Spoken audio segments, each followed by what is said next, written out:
السلام علیکم ورحمۃ اللہ وبرکاتہ۔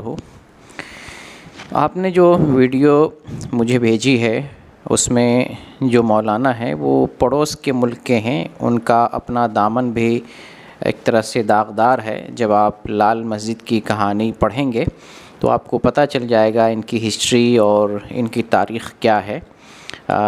اس کے باوجود میں اس مسئلے کی وضاحت کر دینا مناسب سمجھتا ہوں کہ جو لفظ انہوں نے بیان کیا ہے کہ اسلام یا قرآن لوگوں کو، مسلمانوں کو ٹیررسٹ بنانے کی تعلیم دیتا ہے، اس کی کوئی حقیقت نہیں ہے۔ اسلام تو ٹیررسٹ کے خلاف ہے، ٹیررزم کے خلاف ہے۔ ٹیررسٹ کو اردو میں دہشت گرد کہا جاتا ہے، اور اسلام کا دہشت گردی سے کوئی تعلق نہیں ہے۔ اسلام تو امن کا مذہب ہے، سلامتی کا مذہب ہے۔ اسلام بنا ہی سلامتی سے، امن سے، اور اسلام کی تعلیمات آپ پڑھیں تو آپ کو معلوم ہوگا کہ اسلام نے اپنے ماننے والوں کو صلح آشتی کی اور نرمی کی، تشدد نہ کرنے کی تعلیم دی ہے۔ یہی وجہ ہے کہ ایک حدیث بخاری میں ہے، مسلم میں ہے، ابو داؤد میں ان الفاظ میں ہے، نبی کریم صلی اللہ علیہ وسلم ارشاد فرماتے ہیں: من یحرم الرفق یحرم الخیر کلہ، کہ جو آدمی نرمی سے محروم کر دیا جاتا ہے وہ ہر قسم کی بھلائی سے محروم کر دیا جاتا ہے۔ نرمی، یہ جو رفق ہے، نرمی ہے، یہ ڈر اور خوف کے ضد ہے، دہشت گردی کے ضد ہے یہ نرمی۔ تو اسلام نرمی کو اپنانے کا حکم دیتا ہے کہ آدمی نرمی کو اپنائے۔ جو نرمی کو نہیں اپناتا ہے اس آدمی کے اندر خیر و بھلائی نہیں ہے۔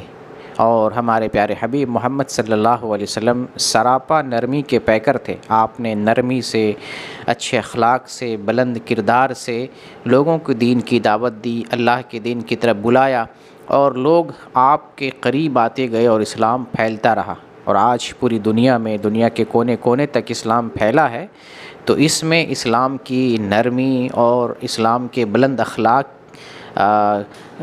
اسلام کا بلند اخلاق ایک ذریعہ ہے۔ محمد رسول اللہ صلی اللہ علیہ وسلم نے جو تعلیم دی ہے نرمی کی اور بہترین اخلاق کی، اس اخلاق کے ذریعے اسلام پوری دنیا میں پھیلا ہے۔ یہی وجہ ہے کہ اللہ رب العالمین نے نبی کریم صلی اللہ علیہ وسلم کے اوصاف بیان کرتے ہوئے قرآن میں آپ کے اوصاف میں ایک یہ وصف ذکر کیا ہے کہ نبی، آپ اگر سخت دل ہوتے تو لوگ آپ کے قریب نہیں آتے۔ تو لوگ نبی صلی اللہ علیہ وسلم کے قریب اس لیے آتے گئے کہ آپ نرم دل تھے۔ تو اسلام اسی کی تعلیم دیتا ہے، دہشت گردی کا اسلام سے کوئی تعلق نہیں ہے۔ اور یہ جو آیت پیش کی گئی ہے حوالہ کے طور پر، یہ سورہ انفال کی آیت نمبر 60 ہے۔